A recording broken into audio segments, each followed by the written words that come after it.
Surgical strikes అంటే ఈ మధ్య ఎలక్షన్స్కు ముందుగా ఇది కావాలని చేశారు. అదేవిధంగా ఈ మధ్య ఒక సినిమా కూడా చెలియానా, ఆ సినిమా పేరు ఎగ్జాక్ట్గా నాకు చూసా. సో ఆ సినిమాకు సంబంధించి ఇప్పుడు అభినందన్ గారి ఫాదర్ గారు కూడా ఆ సినిమా ప్రమోషన్ కోసం రావడం జరిగింది.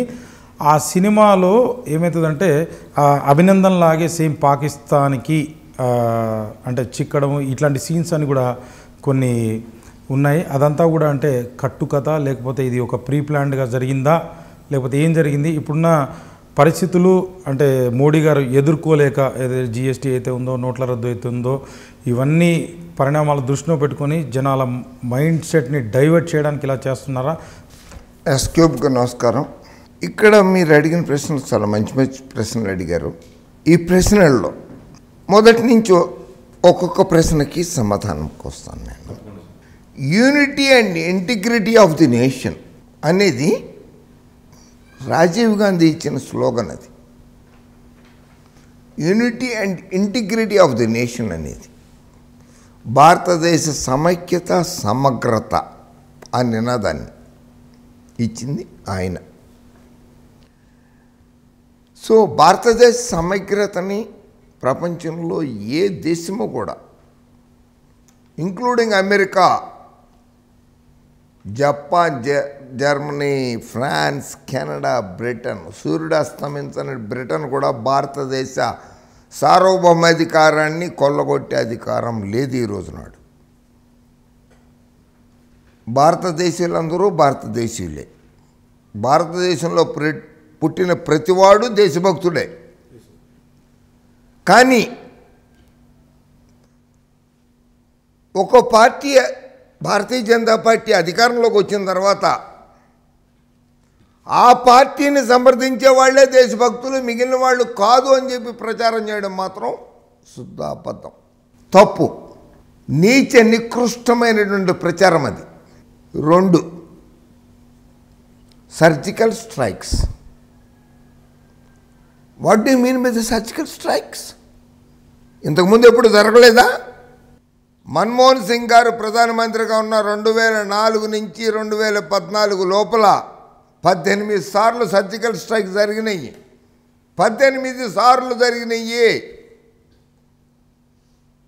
నరేంద్ర మోడీ గారు మీ డిఫెన్స్ మినిస్టర్ నిర్మలా సీతారామన్ని ఈ ప్రశ్న అడగండి, మీ డిఫెన్స్ సెక్రటరీని ఈ ప్రశ్న అడగండి, జరిగినాయా జరగలేదా అనేది అడిగి తెలుసుకోండి. జరిగినాయి కానీ వాళ్ళు ప్రచారం చేసుకోలే. కాంగ్రెస్ వాళ్ళు, మీరు బీజేపీ వాళ్ళు ఈ రోజునాడు ఎంత ప్రచారం చేసుకుంటున్నారో అంత ప్రచారం కాంగ్రెస్ వాళ్ళు చేసుకోలేదు ఆ రోజునాడు. ఎందుకంటే అంతర్గత భద్రతా రహస్యాల చట్టాన్ని బయట పెట్టకూడదు అనే నిబంధనని పాటించి వాళ్ళు బయట పెట్టుకోలేదు. అంతర్గత భద్రతా చట్టాన్ని ఉల్లంఘించి సైనికుల్ని, సైనికుల భద్రతా చర్యల్ని నువ్వు బయట పెట్టుకుంటూ ఉంటున్నావు. నరేంద్ర మోడీ నీ ప్రభుత్వం బయట పెట్టుకుంటోంది. ఇది భారతదేశానికి లాభమా నష్టమా? ప్రధానమంత్రిగా నువ్వు ఈ దేశ ప్రజలకు చెప్పు. ఓకే, అసలు ఈ సర్జికల్ స్ట్రైక్ బాల్కోట్లో జరిగింది. ఎంతమంది చనిపోయారు? మీరు అన్నారు ఇందాక ఒకటి, భద్రత కోసం కాంగ్రెస్ వాళ్ళు బయట పెట్టలేదని. ఇప్పుడు వాళ్ళే ఈ ప్రశ్నని సంధించడం జరిగింది. ఓకే, నేను కూడా అడగడంలా, ఒక భారతదేశ పౌరుడిగా నేను కూడా అడగను. కానీ రాయిటర్స్, ప్రపంచ వ్యాప్తంగా పేరొందినటువంటి news agency, Washington Post, New York Times, Australian Guardian, the Guardian, అన్ని పత్రికలు, న్యూస్ ఏజెన్సీస్ బాల్కోట్కి వెళ్ళాయి. అక్కడ ఏం జరిగిందన్నది అక్కడ ప్రజలతోటి మాట్లాడినవి. ఆ పేపర్ల రిపోర్టర్లు కానీ, ఆ పేపర్ల జర్నలిస్టులు కానీ మాట్లాడారు. కేవలము ఒక బిల్డింగ్కి పాక్షికంగా ధ్వంసమైంది, ఒక వ్యక్తి గాయపడ్డాడు అని. బీజేపీ అధ్యక్షుడు 250 మంది చనిపోయారని ఇస్తాడు. కేంద్ర మంత్రి గిరిరాజ్ సింగ్ గారు మాట్లాడుతూ 400 మంది చనిపోయారు అంటాడు. డిఫెన్స్ మినిస్టర్ గారు ఎంతమంది చనిపోయారని సమాధానం చెప్పదు. ఆ అటాక్లో ఎంతమంది చనిపోయారని చెప్పి ప్రధానమంత్రి నరేంద్ర మోడీ గారు అఫీషియల్గా అధికారికంగా ప్రకటన చేయరు.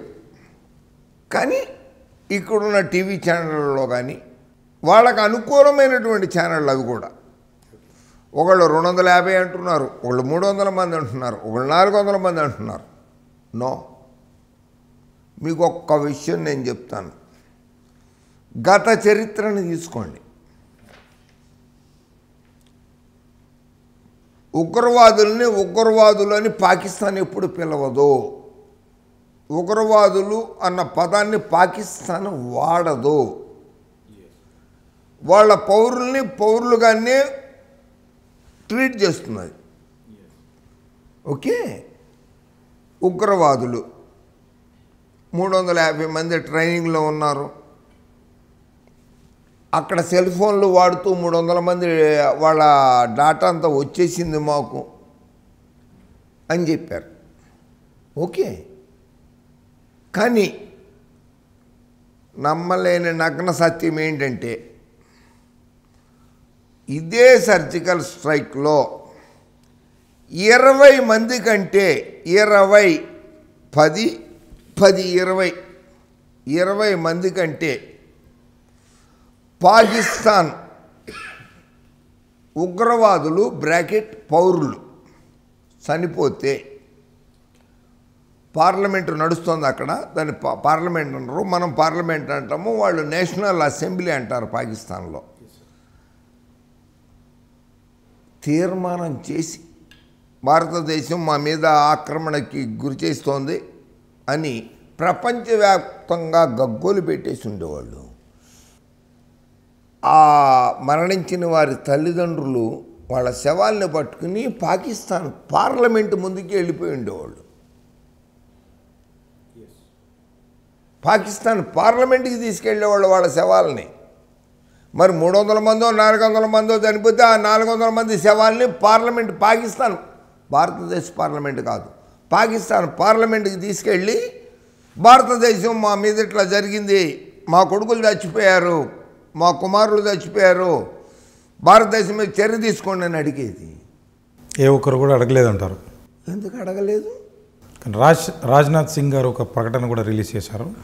ఆయన ఏమన్నారంటే మీకు కావాలంటే వెళ్ళి పాకిస్తాన్లో అడుక్కోండి అని చెప్పి ఒక స్టేట్మెంట్ ఇచ్చారు. పాకిస్తాన్ వాళ్ళు చెప్పలేదు, చెప్పాల్సిన వాళ్ళు ఆయన ఇచ్చిన స్టేట్మెంట్. ఒకవేళ నిజంగా 250 మందో 300 మందో 400 మందో కనుక నిజంగా అక్కడ చనిపోయి ఉండుంటే, బాల్కోట్లో ఉగ్రవాద శిబిరాలపై చేసిన దాడికి చనిపోయి ఉంటే అభినందన్ భారతదేశం తిరిగి వచ్చేవాడు కాదు.